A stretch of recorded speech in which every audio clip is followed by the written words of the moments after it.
Good morning students, स्वागत है आपका आज की इस वीडियो में। कल हमने व्याकरण के पाठ 5 का अध्ययन किया था, वर्णमाला एवं उच्चारण स्थान। आज हम उसी पाठ के अभ्यास के प्रश्नों को हल करेंगे। तो आइए शुरू करते हैं। हमारा पहला प्रश्न है, वर्णमाला किसे कहते हैं। तो जैसा कि आपने पाठ में अध्ययन किया था कि वर्णों के व्यवस्थित या क्रमबद्ध समूह को वर्णमाला कहते हैं। तो आपने कहाँ से लिखना है वो मैं आपको बता देता हूँ। आपको लिखना है वर्णों के क्रमबद्ध अथवा व्यवस्थित समूह को वर्णमाला कहते हैं। तो ये हो जाएगा आपका प्रश्न 1 का उत्तर। ठीक है। हमारा अगला प्रश्न है प्रश्न 2, संपूर्ण संस्कृत वर्णमाला में कितने वर्ण होते हैं। यानी कि संस्कृत भाषा की वर्णमाला में कितने वर्ण होते हैं, सभी का उल्लेख करें। यानी कि सभी के नाम लिखने आपने। तो आपको पता है कि संस्कृत में कितने 48 वर्ण होते हैं, जिसमें आपके 13 स्वर, 33 व्यंजन व 2 अयोगवा होते हैं। ठीक है। तो इस प्रकार ये 48 वर्ण आपके हो जाते हैं और इन सभी वर्णों के आपने नाम लिखने हैं, कौन कौन से वर्ण होते हैं। तो मैं पाठ में बता देता हूँ कहाँ पर आपने इनका अध्ययन किया था। सबसे पहले आपने लिखना है संस्कृत। यहाँ से संस्कृत भाषा की वर्णमाला में 48 वर्ण होते हैं। संस्कृत भाषा की संपूर्ण वर्णमाला इस प्रकार है। फिर आपने स्वर लिखने हैं। स्वर लिख के जैसे यहाँ पर लिखा हुआ है, स्वर की हेडिंग डाल के उसके बाद जितने आपके 13 स्वर होते हैं, इन 13 स्वरों को लिखना है। उसके बाद फिर व्यंजन की हेडिंग डाल के स्पर्श व्यंजन। ठीक है। उसके बाद आपके अंतस्थ व्यंजन। ठीक है। स्पर्श व्यंजनों को अलग अलग ऐसे ही 5 वर्गों में आपने दिखाना है। प्रत्येक वर्ग के 5 वर्ण हैं, सभी को आपने 5 लाइनों में लिखना है, जैसे यहाँ पर लिखा हुआ है। अंतस्थ व्यंजन 4 हैं, तो 1 लाइन में इनको लिखना है। ऊष्म व्यंजन 4 ऊष्म व्यंजन है। ठीक है। उसके बाद अयोगवाह, आपके 2 अयोगवाह होते हैं, अनुस्वार और विसर्ग। तो इस प्रकार आपने इन 48 वर्णों को भी साथ में लिखना है। ठीक है। उसके बाद आपका अगला प्रश्न है, हमारा तीसरा प्रश्न है, उच्चारण स्थान किसे कहते हैं। ठीक है। तो उच्चारण स्थान किसे कहते हैं, जैसा कि आपने पाठ में अध्ययन किया था कि किसी भी वर्ण को बोलते समय हमारी जो जीभ है, अर्थात हमारी जो जिह्वा है, मुख के अंदर जिस भी अवयव अर्थात अंग का स्पर्श करती है, वो क्या कहलाता है, उस वर्ण का उच्चारण स्थान कहलाता है। ठीक है। तो एक बार मैं पाठ में बता देता हूँ कहाँ से आपने लिखना है। यहाँ पर आपने अध्ययन किया था वर्णों के उच्चारण स्थान में आपने लिखना वर्णों का उच्चारण करते समय, अर्थात वर्णों को बोलते समय जिह्वा मुख के कंठ, तालु आदि जिन जिन भागों या स्थानों को स्पर्श करती है या छूती है, मुख के वही भाग ही उन वर्णों के उच्चारण स्थान कहलाते हैं। तो यहाँ से आपने ये दोनों लाइनें प्रश्न 3 के उत्तर में लिखनी है। ये आपका हो जाएगा प्रश्न 3 का आंसर। ठीक है। उसके बाद हमारा अगला प्रश्न है प्रश्न 4, क्या कहता है कि नासिक्य वर्ण कौन कौन से होते हैं। तो नासिक्य वर्ण हमारे कौन से होते हैं, 5 वर्ण हमारे नासिक्य होते हैं। ठीक है। तो उनमें आपके आते हैं जो आपके 5 वर्ग है, उन वर्गों के अंतिम वर्ण। ठीक है। जैसे अंग, य, ण, न और म, ये 5 आपके नासिक्य वर्ण होते हैं। इसके अलावा एक आपका अनुस्वार होता है। ठीक है। जिसको आप बिंदु बोलते हैं, अनुस्वार लिख सकते हैं। इस प्रकार से हम अनुस्वार भी लिख सकते हैं। ठीक है। तो इन 5 वर्णों को और एक साथ में अनुस्वार को आपने नासिक्य वर्णों में राइट करना है। ठीक है, तो पाठ में भी बता देता हूँ कहाँ पर है ये। जो आपका 9वां उच्चारण स्थान है नासिका, यहाँ पे लिखा हुआ है ये, मैं, अंग, ण और न, ये वर्ण व अनुस्वार, एक आपका अनुस्वार। ठीक है, 5 वर्ण ये और एक अनुस्वार नासिका से बोले जाते हैं, अर्थात नाक से बोले जाते हैं, अतः इन्हें नासिक्य वर्ण कहते हैं। तो यहाँ तक आपने इस वाक्य इन दोनों वाक्यों को आपने प्रश्न 4 के उत्तर में लिखना है। ठीक है, कहाँ से लिखना है, यहाँ से लेकर के और यहाँ तक, ये आ जाएगा आपका प्रश्न 4 का उत्तर। ठीक है, उसके बाद हमारा अगला प्रश्न है, कहता है कि प्रश्न 5 में निम्नलिखित व्यंजनों को संयुक्त करके प्रत्येक संयुक्त व्यंजन से संबंधित दो शब्द लिखिए। ठीक है, तो आपने क्या करना है,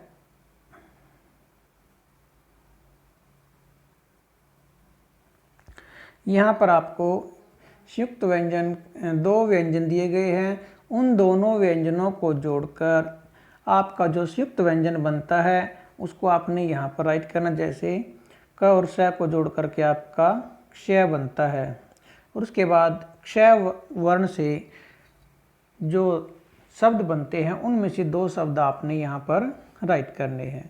तो क्षय से हमारा जैसे बनता है कक्षा शब्द बन जाता है एक तो। ठीक है, और जैसे दूसरा शब्द हमारा क्षत्रिय, इस प्रकार आपने 2 शब्द यहाँ पर राइट करने हैं। आप अपनी तरफ से भी कोई भी शब्द जिसमें ये क्षय व्यंजन आता हो, इस तरह का कोई भी शब्द यहाँ पर 2 शब्द कोई लिख सकते हैं। ठीक है, जरूरी नहीं कि जो मैंने शब्द लिखे हैं वही आपने भी लिखने हैं, तो अपनी तरफ से भी आप कोई शब्द बना सकते हैं। ठीक है, और या फिर ये जो मैं लिखे इन शब्दों को लिख सकते हैं। ठीक है, जैसे क्षति शब्द है आपका। ठीक है, उसके बाद आपका दूसरा है त और र। तो त और र से आपके जो संयुक्त व्यंजन बनता है आपका वो बनता है त्रय। ठीक है, और त्रय से आपके जो शब्द बनेंगे, एक तो आपका त्रय हो गया, त्रय है जो 3, जिसे आप 3 कहते हैं संस्कृत में। और उसके बाद आपका हो जाएगा जैसे नक्षत्र हो गया, त्रिशूल हो गया। ठीक है, छत्र हो गया, पत्र हो गया, छात्र हो गया। इस तरह से बहुत सारे शब्द हैं, उनमें से आप कोई 2 शब्द लिख सकते हैं।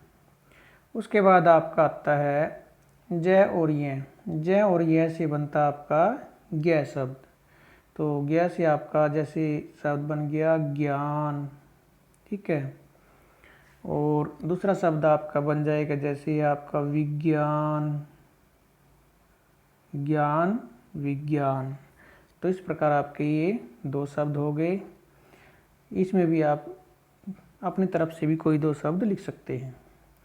आगे आपका द और य। तो द और य को आप संयुक्त रूप से लिखते हैं इस प्रकार द्य। तो इससे आपके 2 शब्द बन जाएंगे। जैसे एक तो हो गया आपका विद्यालय, विद्यालय, और दूसरा हो जाएगा आपका विद्या। ठीक है, इस प्रकार आपके 2 शब्द हो जाएंगे। उसके बाद है आपका है और मैं। तो है और मैं को आप संयुक्त करके लिखेंगे इस प्रकार से, हम है के पैर में मैं लगा के। तो इससे आपके जैसे शब्द बनते हैं ब्राह्मण हो गया, जैसे आपका ब्राह्मण, तो यहाँ पर आप ब्राह्मण लिख सकते हैं।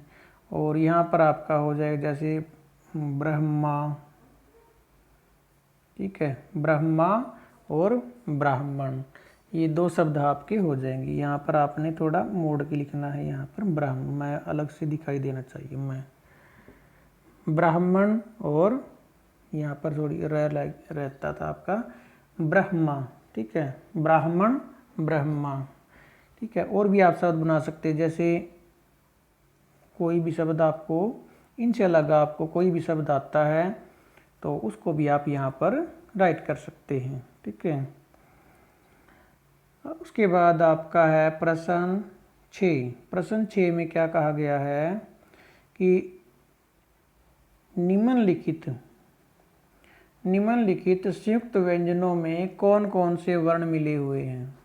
तो अब आपको इन संयुक्त व्यंजनों में से वर्णों को अलग अलग करना है। जैसे आपका द्य दिया हुआ पहले, तो द्य में कौन कौन से वर्ण होते हैं, द हलंत, य हलंत और एक होता है स्वर अ। तो ये हो जाएगा द्य का।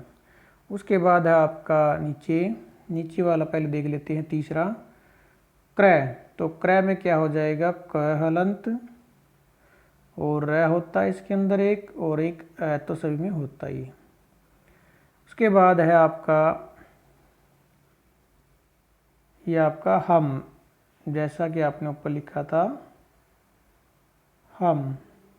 ठीक है, हम में आपका हो जाएगा है हलंत, मैं हलंत प्लस अ वर्ण। ठीक है, उसके बाद आपका इधर है ज्ञ। तो ज्ञ का आपको पता ही कौन कौन से वर्ण होते हैं ज्ञ में, ज हलंत, य हलंत और अ स्वर। ठीक है, आगे आपका रम में कौन कौन से होते हैं आपके, तो सबसे पहले जो ऊपर वाला र होता है वो पहले लिखा जाएगा, विच्छेद में र हलंत, म हलंत और अ वर्ण। तो ये हो गए इनके संयुक्त व्यंजनों के वर्ण। उसके बाद है आपका प्रश्न 7 में दिया गया है, निम्नलिखित वर्णों के उच्चारण स्थान लिखिए। तो वर्णों के उच्चारण स्थान आपने बताने हैं। तो वर्णों का उच्चारण स्थान हमने कल तालिका में अध्ययन किए थे, और एक मैंने आपको याद रखने का तरीका भी बताया था। तो वो एक पहले मैं तरीका आपका एक बार रिवाइज करा देता हूँ, उसकी सहायता से ही हम इस प्रश्न को हल करेंगे। वो है आपका जो आपको मैंने तरीके बताए थे उच्चारण स्थानों के को याद रखने के। तो जैसे आपको कंठ के उच्चारण स्थान वाले वर्ण, कंठ से उच्चारण होने वाले वर्णों को याद रखना है, तो आपको याद करना होगा अ कु है विसर्ग कंठ, इस प्रकार से अ कु है विसर्ग कंठ है। ठीक है, तो इसका मैंने आपको बता दिया था कि अ से आपके दोनों अ आ जाएंगे, अ और आ दोनों आ जाएंगे अ से। कु से आपका पूरा क वर्ग आ जाएगा, पांचों वर्ण यानी कि क ख ग घ और घ। है वर्ण आपका और विसर्ग, इन सब का उच्चारण स्थान क्या होता है, कंठ होता है। तो इसी प्रकार आप तालु के याद कर सकते हैं, कौन कौन से, ई चू य स तालु। आपने ये याद रखना, इसमें स कौन सा आएगा, तालु, ये 21 वाला जिसे आप बोलते हैं, ई चू य स तालु। उसके बाद मूर्धा का आपने याद रखना, री टू र स मूर्धा, इसमें ये वाला स रहेगा मूर्धा में, षटकोण वाला, री टू र स मूर्धा। ठीक है, उसके बाद आपका है लृ तू ल स दंत, लृ तू ल स दंत। ठीक है, उसके बाद आपको ओष्ठ के याद रखने हैं। तो ओष्ठ में आप इसको भी छोड़ देना, ये आपका अब प्रयोग नहीं होता। तो आपने दो ही याद रखने, उ पू ओष्ठ। उ से आपके दोनों उवर्ण ह्रस्व व दीर्घ, और पू से पूरा क वर्ग। तो उ पू ओष्ठ, इस प्रकार आप याद रख सकते हैं, उ पू ओष्ठ। ठीक है, आगे आपका ये जो आपके पांचों वर्गों के अंतिम वर्ण होते हैं, इनका उच्चारण स्थान एक होता है नासिका। ठीक है, और दूसरा जिन वर्गों में ये वर्ण आते हैं उस वर्ग का जो उच्चारण स्थान है वो भी इनका उच्चारण स्थान होता है। जैसे आपका पहला वर्ण है य, तो यह आपका आता है, यह का एक उच्चारण स्थान तो आपका हो जाएगा तालिका, और दूसरा आपको पता है कि यह च वर्ग में आता है। ठीक है, च वर्ग में यह आता है, और च वर्ग का उच्चारण स्थान क्या होता है, ई चू य स तालु, यानी कि तालु। तो यह का उच्चारण स्थान एक तो नासिका हुआ, और दूसरा क्या हो जाएगा, तालु। तो यह कि ये दो उच्चारण, इस प्रकार इन बाकी चार वर्णों के भी दो दो उच्चारण स्थान माने जाते हैं। उसके बाद ए आई कंठ तालु, इन दोनों का उच्चारण स्थान क्या होता है, कंठ तालु। तो आपने याद रखना ए आई कंठ तालु, इस प्रकार से ए आई कंठ तालु। ओ औ कंठोष्ठ, ओ औ कंठोष्ठ, ठीक है। व दंतोष्ठ, वह अकेला ही आता है दंतोष्ठ में, व दंतोष्ठ, ठीक है। आगे अनुनासिक जो आपका चंद्र बिंदु होता है इसका भी आपका नहीं मिलेगा, जो मेन आपके वर्ण थे वो सारे हो चुके हैं। तो क्या कहता है कि अनुनासिक का कंठनासिक का, तो आप यहाँ 9 तक भी याद करते हो तो आपके सारे अभ्यास के जो प्रश्न है इसी से ही हल हो जाएंगे। उपधम जिह्वा मूल्य का आपके सिलेबस में प्रयोग नहीं है, ठीक है। तो आइए अब हम प्रश्न को हल करते हैं। हमारा पहला वर्ण दिया गया है यहाँ पर स, जो आपका षटकोण वाला स होता है। तो इसके लिए आपका जो सूत्र मैंने बताया था, री टू र स मूर्धा, क्या होता है री टू र स मूर्धा, तो स का उच्चारण स्थान क्या हो जाएगा, मूर्धा, तो आपको लिखना है यहाँ पर मूर्धा, ठीक है। आगे आपका है, तो है के लिए मैंने बताया था अ को है विसर्ग कंठ, तो इसका हो जाएगा आपका कंठ, ठीक है। उसके बाद है स, तो स का आपको होता है लृ तु ल स दंत, तो ये आता है तय वर्ग के साथ, यानी कि लृ तु ल स दंत, तो इस स का उच्चारण स्थान हो जाएगा दंत। आगे है यह, तो यह के लिए आपको मैंने बताया था ई चू य स तालु, तो यह आता है ई चू य, किस में आता है तालु में, ई चू य स तालु, तो यह का उच्चारण स्थान हो जाएगा तालु, ठीक है। इस प्रकार इधर दिए गए हैं आपके, पहला है ध का, ध किस वर्ग का वर्ण है, तय वर्ग का, यानी कि त थ द ध तय वर्ग का वर्ण है। तो तय वर्ग के लिए हमने जो याद किया था वो किया था तू, तय वर्ग को शॉर्ट में क्या बोलते हैं तू, और तू के लिए आपने जो सूत्र बनाया था वो था आपका लृ तु ल स दंत, लृ तु ल स दंत, तो ध का उच्चारण स्थान हो जाएगा दंत, ठीक है। आगे है ल, तो ल का आपका क्या होता है लृ तु ल स दंत, इसका भी क्या होता है दंत, ये भी उसी में आता है लृ तु ल स दंत, ठीक है, ये वाला स आता है उसमें। आगे है आपका ड, ठीक है, तो ड आपका आता है टय वर्ग में, और टय वर्ग के लिए जो हमने याद किया था वो किया था टू, टू से हमारा टय वर्ग बन जाता है पूरा, तो टू हमारा आता है री टू र स मूर्धा, तो टू किस में आता है मूर्धा में, यानी कि टय वर्ग का उच्चारण स्थान होता है मूर्धा, तो ड का भी क्या हो जाएगा मूर्धा, ठीक है। इसके बाद है आपका फ, फ हमारा कौन से वर्ग में आता है प वर्ग में, फ हमारा किस में आता है प वर्ग में, और प वर्ग का उच्चारण स्थान, प वर्ग के लिए हमने याद किया था पू को, तो इसके लिए आपका हो जाएगा जो उपू ओष्ठ,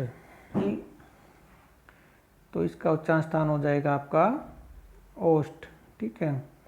आगे आपका ज आपका आता है च वर्ग में, च वर्ग के लिए हमने याद किया था चू वर्ण को, तो ई चू य स तालु, तो इसका हो जाएगा आपका तालु, ठीक है। आगे है मैं, तो मैं होता है हमारा प वर्ग का प फ ब भ म, प वर्ग का अंतिम वर्ण, तो प वर्ग के लिए हमने पू को याद किया था, तो पू का हमारा जो याद करने का तरीका था प वर्ग का वो था उ पू ओष्ठ, तो यहाँ पर आपका जो म का उच्चारण स्थान एक तो हो जाएगा ओष्ठ, और दूसरा जो म है वो प वर्ग का अंतिम वर्ण होता है, और सभी वर्गों के अंतिम वर्णों के उच्चारण स्थान एक क्या होता है नासिका भी होता है, ठीक है। सभी वर्गों के अंतिम उच्चारण स्थान है उनका एक उच्चारण स्थान नासिका भी होता है, तो हम ओब्लिक डाल के इन दोनों को लिख सकते हैं, या हमें दोनों याद ना हो तो इन दोनों में से हम एक को भी लिख सकते हैं, ठीक है। उसके बाद है आपका अगला प्रश्न, प्रश्न 8। प्रश्न 8 में क्या कहता है कि निम्नलिखित वर्णों के उच्चारण स्थान के साथ उचित मिलान कीजिए। हम एक तरफ कुछ वर्ण दिए गए हैं और दूसरी तरफ उनके उच्चारण स्थान दिए गए हैं, तो हमें इन दोनों को आपस में मिलाना है, किस वर्ण का कौन सा उच्चारण स्थान होता है। तो सबसे पहले आपका आया त, तो त का उच्चारण स्थान होता है आपका लृ तु ल स दंत, तो त का मिलान हो जाएगा दंत से, ठीक है। आगे ट, तो ट का उच्चारण स्थान होता है ऋ टू र स मूर्धा, ऋ टू र स मूर्धा, तो इसका उच्चारण स्थान हो जाएगा मूर्ध। भ, तो भ आता आपका पै वर्ग में, तो पै वर्ग का उच्चारण स्थान होता है उपु ओष्ठ, उपु ओष्ठ, तो ओष्ठ कहाँ पर, यहाँ पर आपका, यहाँ पर, ठीक है, उपु ओष्ठ। आगे आपका श, तो श का उच्चारण स्थान होता है ऋ टू र श मूर्धा, तो मूर्धा कहाँ पर है, यहाँ पर, इसके साथ इसका मिलान हो जाएगा। औ, ओ औ, इन दोनों का उच्चारण स्थान होता है कंठतालु, सॉरी कंठोष्टम, ओ औ कंठोष्टम, तो औ का हो जाएगा कंठोष्टम, ठीक है। ह का, अ कु है विसर्ग कंठ, अ कु है विसर्ग कंठ, तो इसका मिलान हो जाएगा इससे। आगे आपका च, च का क्या होता है ई चू यस तालु, तो तालु कहाँ पर है, लास्ट में। आगे आपका ग, क वर्ग का अंतिम वर्ण, यानी कि क वर्ग का अंतिम वर्ण, तो जो अंतिम वर्ण होते हैं उनका उच्चारण स्थान क्या होता है, नासिका होता है, ठीक है, नासिका भी होता है, और क वर्ग का क्या होता है उच्चारण स्थान, कंठ भी होता है, तो यहाँ पर नासिका दिया गया है, ठीक है, कंठ का मिलान पहले हो चुका है, यहाँ पर इसका मिलान हो जाएगा नासिका से। तो पहले तो हमने जो पांचों वर्गों के अंतिम वर्ण हैं उनके उच्चारण स्थान में हमने पहले नासिका देखना है सबसे पहले, यानी प्राथमिकता देनी है नासिका को, और उसके बाद दूसरा जो उच्चारण स्थान है वो उसके वर्ग वाला हो जाएगा। उसके बाद अब व का एक ही उच्चारण स्थान एक ही होता है दंतोष्ठ, ठीक है, तो दंतोष्ठ आपका है यहाँ पर नीचे दंतोष्ठ, दंतोष्ठ में हमारा केवल व वर्ण ही आता है और कोई वर्ण नहीं आता। आगे है ए आई, सॉरी आई, तो ए इसके लिए हमारा जो तरीका था याद करने का, ए आई कंठ तालु, तो यहाँ पर हो जाएगा इसका कंठ तालु, ठीक है। तो ये हो गया हमारा प्रश्न 8। इसी प्रकार आपने या तो लाइन से अगर आप मैच करते हो तो स्केल के साथ मैच करना है, नहीं तो आपने क्या करना है, इनके सामने इनकी नंबरिंग डाल देनी है यहाँ पे जो जिसका उच्चारण स्थान है, ठीक है। आगे हमारा प्रश्न 9, निम्नलिखित वर्णों का उचित उच्चारण स्थान कोष्ठक से चुनकर लिखिए। अब हमने ब्रैकेट में से उस वर्ण का उच्चारण स्थान ढूंढना है कौन सा है। जैसे पहले हमारा श, तो श एक का उच्चारण स्थान होता है ई चू यस तालु, तो सही उत्तर हो जाएगा तालु, तो आपने तालु पर टिक का निशान लगाना और यहाँ पर तालु को लिखना भी है, ठीक है। आगे आपका नीचे ब, तो ब हमारा था पै वर्ग में, तो पै वर्ग का उच्चारण स्थान होता है उपु ओष्ठ, ओष्ठ को यहाँ पर टिक लगा के यहाँ पर आपने ओष्ठ को राइट भी करना है। आगे है वह, तो वह का उच्चारण स्थान होता था आपका दंतोष्ठ, क्या होता है दंतोष्ठ, वकार से दंतोष्ठम, तो यहाँ पर आप इसको लिख देंगे। उसके बाद इधर आपके र, तो र के लिए आपको होता है री टू रस है मूर्धा, तो इसका उच्चारण स्थान हो जाएगा मूर्धा, और मूर्धा को आपने यहाँ पर राइट भी करना है। ए का उच्चारण स्थान क्या होता है, ए आई कंठ तालु, ठीक है, ए कंठोष्ठ किसका होता है, ओ और औ का, ओ और औ का, ठीक है, तो यहाँ पर आ जाएगा आपका कंठ तालु, इसका उत्तर हो जाएगा आपका कंठ तालु, यहाँ पर आप राइट कर देंगे। आगे आपका निम्नलिखित प्रश्नों के उत्तर दीजिए। एक आपका प्रश्न रहता है लास्ट, कहता है कि निम्नलिखित प्रश्नों के उत्तर दीजिए। तो इसमें आपके आएंगे, पहला प्रश्न है क ल ज में से किस वर्ण का उच्चारण स्थान तालु है, तो तालु हमारा आता है च वर्ग का, तो इनमें से च वर्ग का जो वर्ण है वो होता है हमारा ज, तो सही उत्तर हो जाएगा आपका ज, ठीक है। आगे आपका कमलम इति पद में इस पद में कौन सा वर्ण दंत्य है? तो दंत जो उच्चारण स्थान होता है आपका लरी तू ल स दंत, तो लरी इसमें स्वर नहीं है। तू का तैवर्ग, तैवर्ग का इसमें कोई स्वर है नहीं है। उसके बाद आता है हमारा ल, तो इसमें ल आया है, तो ल का उच्चारण स्थान क्या हो जाएगा? दंत। तो इसमें से क्या लिखना आपने? ल। ठीक है। उसके बाद अगला प्रश्न है आपका ट ड ड ढ ण सॉरी ट ठ ड ढ ण में से कौन सा वर्ण नासिक्य है? तो नासिक्य कौन सा होता है? सभी वर्गों का अंतिम वर्ण, तो अंतिम इसमें है ण, तो ये ण आपका हो जाएगा सही उत्तर, यहाँ पर लिख देंगे ण। आगे प त स वर्णों में से कौन सा वर्ण मूर्धन्य है? तो मूर्धा किसका उच्चारण स्थान होता है? षटकोण वाले स का, तो यहाँ पर आ जाएगा आपका स। ठीक है, इनके नीचे हलंत भी लगाना।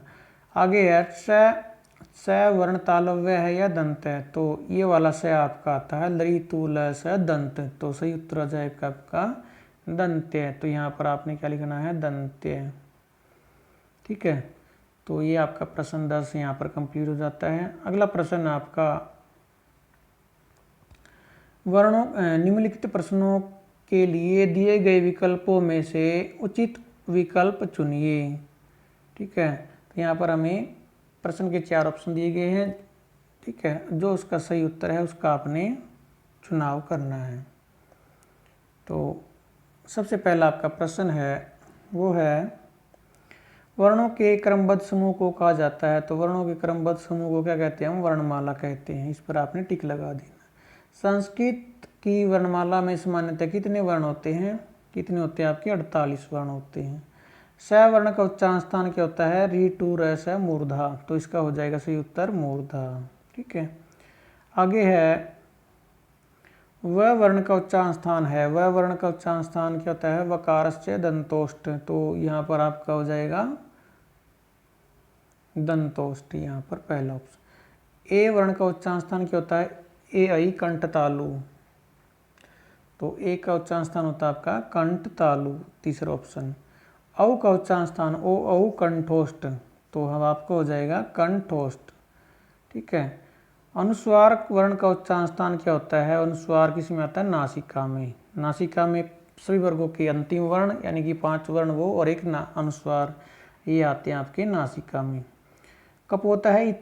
इस पद में त वर्ण का उच्चारण स्थान क्या है? तो त का क्या होता है? लरी तू ल स दंत या लरी तुलसा नाम दंत है। ठीक है, तो यहाँ पर आपका हो जाएगा दंत। आगे निम्न में से कौन सा वर्ण दंत्य है? तो दंत्य कौन सा वर्ण इनमें से? स का क्या होता है? तालु, इस स का होता है आपका दंत, यही आपका हो जाएगा सही उत्तर, क्योंकि अगला क्या है? ये होता है मूर्धा और यह का होता है तालु, तो सही उत्तर आपका हो जाएगा ख भाग। ठीक है, ख भाग यानी कि स। आगे है निम्न में से कौन सा वर्ण नासिक्य है? तो नासिक्य इनमें से कौन सा है? म, क्योंकि पंचम वर्ण होता है आपका नासिक्य, तो पंचम कौन सा इनमें? म वर्ण। ड ड ण व्यंजन किस वर्ग में आते हैं? तो आपको पता है ट ठ ड ड ण ये ट वर्ग में आते हैं, तो सही उत्तर आ जाएगा आपका ट वर्ग। ब भ म व्यंजन किस वर्ग में आते हैं? ब भ म व्यंजन आपके किस वर्ग में आते हैं? ये आते हैं आपके प फ ब भ म यानी कि प वर्ग में। और हमारा अंतिम प्रश्न है ओष्ठ से उच्चारित ध्वनियाँ कौन सी हैं? तो ओष्ठ से कौन कौन से वर्ण बोले जाते हैं? तो ये आपका ओष्ठ से आप कहते हैं ऊ पू, एक तो दोनों ऊ और प वर्ग, तो इसमें आपके हैं उनमें से 4th ऑप्शन में ऊ, दोनों ऊ और प वर्ग के 2 वर्ण दिए गए हैं, इनका उच्चारण स्थान होता है आपका ओष्ठ। ठीक है, तो यहाँ पर आपका अभ्यास कंप्लीट हो जाता है। ठीक है, तो नेक्स्ट टॉपिक जो भी रहेगा आपका उसका हम नेक्स्ट वीडियो में ही अध्ययन करेंगे। ठीक है, इनमें से मैं आपको जो प्रश्न आपने को नोटबुक में राइट करने हैं उनको मैं बता दूंगा। एक तो आपने करना है फर्स्ट, सेकंड, थर्ड, फोर्थ, 4 प्रश्न तो वो वाले, और एक